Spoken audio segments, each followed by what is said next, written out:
청약통장은 매달 2만원씩만 내도 돼. 나중에 몰아서 납입해도 돼.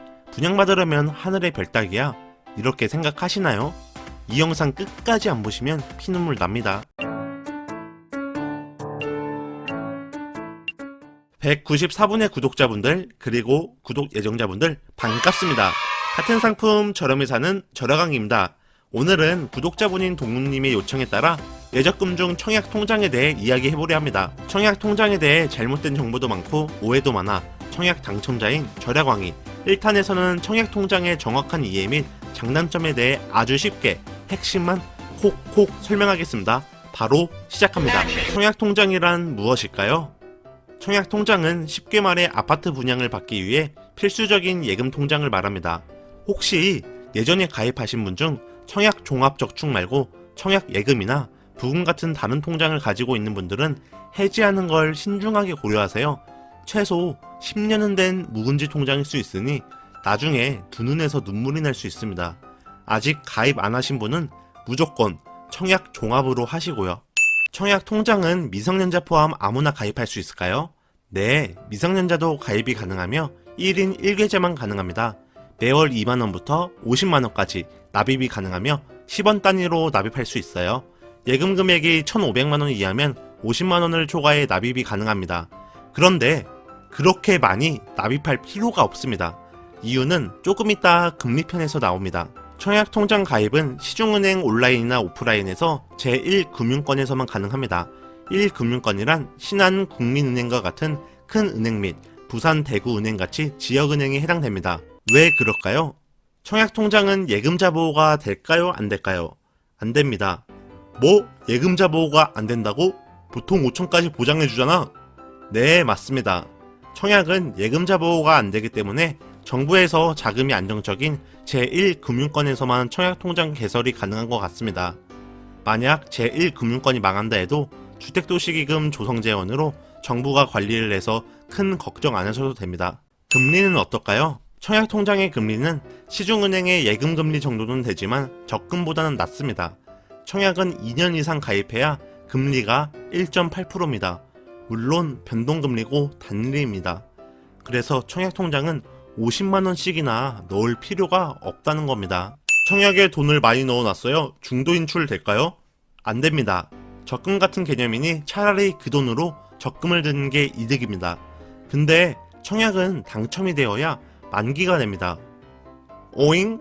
요즘 카카오뱅크 적금도 긴급 출금이 있던데 안 된다고? 난 되는 줄 알고 목돈 다 넣어놨는데. 이런 분 계신가요? 이런 분들을 위해 청약담보대출이 있습니다. 주택청약통장에 있는 돈을 담보로 대출을 받는 거죠. 근데 카카오뱅크는 이자를 안 내지만 청약담보대출은 이자를 내야 하니 아쉽긴 하네요. 그러니 무리하게 목돈을 넣지는 마세요. 매달 딱 10만원씩만 납입하면 됩니다. 목돈 때려 넣었다가 필요할 때 그냥 해지하겠다고요? 두 눈에서 피눈물 납니다. 진심이에요. 부동산 카페에서 청약 당첨자 발표나면 10만원 때문에 떨어졌네, 1점 때문에 떨어졌네 하는 사람들의 후회하는 글이 막 올라옵니다. 그러면서 그때 청약을 해지 안 했어야 했는데 괜히 했다고 푸념도 합니다. 해지하면 5년, 10년 뒤에 피눈물을 흘리며 후회를 할 수 있습니다. 청약할 때 1순위, 2순위 이런 게 있다는데 이건 뭐고 어떻게 1순위가 되는 거야? 순위는 청약 시 1차 필터링을 위해 존재하는 거라 생각하면 됩니다. 즉 1순위에게 청약을 할 수 있는 우선순위가 있다는 겁니다. 1순위 기준도 엄청 복잡해요. 공공이냐 민영이냐, 투기지구냐 조정지역이냐, 일반 분양이냐 특별 공급이냐에 따라 순위에 대한 기준이 미묘하게 다릅니다. 이걸 여기서 하나하나 다 설명하면 루즈해져 뒤로 가게 할 게 뻔하니 댓글 달아주시면 성심성의껏 최선을 다해 답변 드리겠습니다, 고객님. 근데 댓글 달 것도 없이 청약 납입 횟수를 무조건 24회 이상을 유지해야 1순위가 됩니다. 돈이 없어도 매달 10만원씩 24회는 무조건 넣어놔야 특별 공급을 받든 일반 공급을 받든 유리합니다. 지역별로 평행별로 1순위 청약 금액이 다르고 서울 기준 85제곱미터 이하는 300만원 이상이어야 하나 이 기준만 충족하면 됩니다. 85제곱미터 이상은 최소 600만원 이상이어야 되는데 그러한 대형 물량도 잘 없고요. 85제곱미터가 흔히 말하는 4인 가족 중산층이 거주하는 33평입니다. 다시 정리하면 24회 이상 300만원 이상 있어야 1순위가 됩니다. 단 특별공급의 경우 1순위 조건이 자녀의 유무 여부입니다. 머릿속이 복잡해지죠? 청약은 알면 알수록 더 복잡해지는 게 사실입니다. 그래서 전략적으로 접근해야 당첨 가능성이 높아지는 겁니다. 청약을 공공이 할지 민영이 할지, 또 일반 전용이 할지 특별공급이 할지, 특별공급이면 신혼부부 전용이 할지, 생애 최초에 할지 등 전략을 짜서 공부해야 합니다.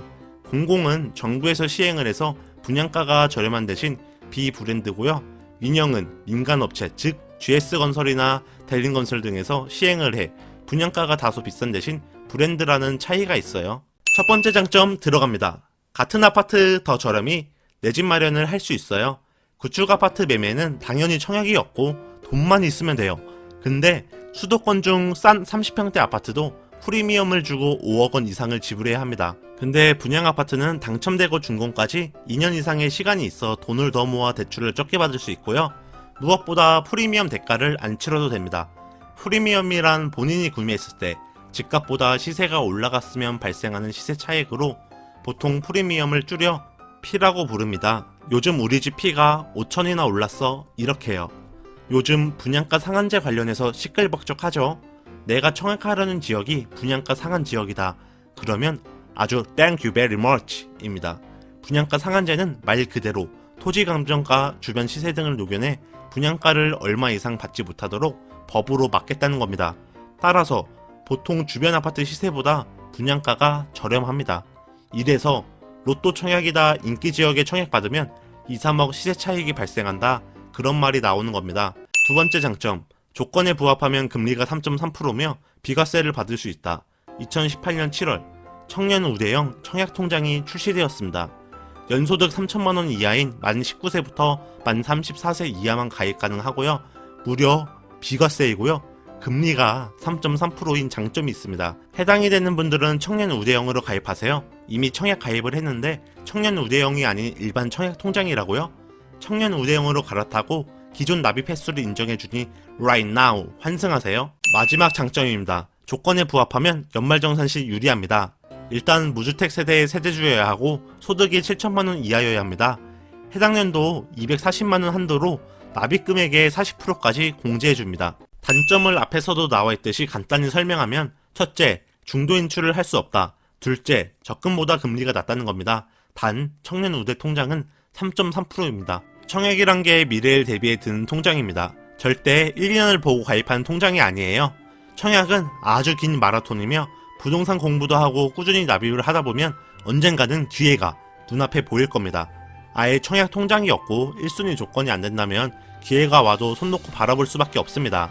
또 청약만 정기적으로 납입해도 부동산 공부가 안 되어 있으면 기회가 와도 모르고 나중에 땅을 치며 후회를 합니다. 청약 통장에 대한 올바른 이해를 바탕으로 내 집 마련이라는 꿈에 한층 더 가까워지셨으면 좋겠네요. 영상이 도움이 되었다면 좋아요와 구독 잊지 말아주세요. 194분의 구독자분들 그리고 구독 애정자분들 끝까지 시청해주셔서 감사드리며 다음 영상에서는 청약 통장에 대한 오해와 진실에 대해 알아보겠습니다. 그때까지 안녕. 청약은 뭐? 무조건 가입해야 하는 겁니다.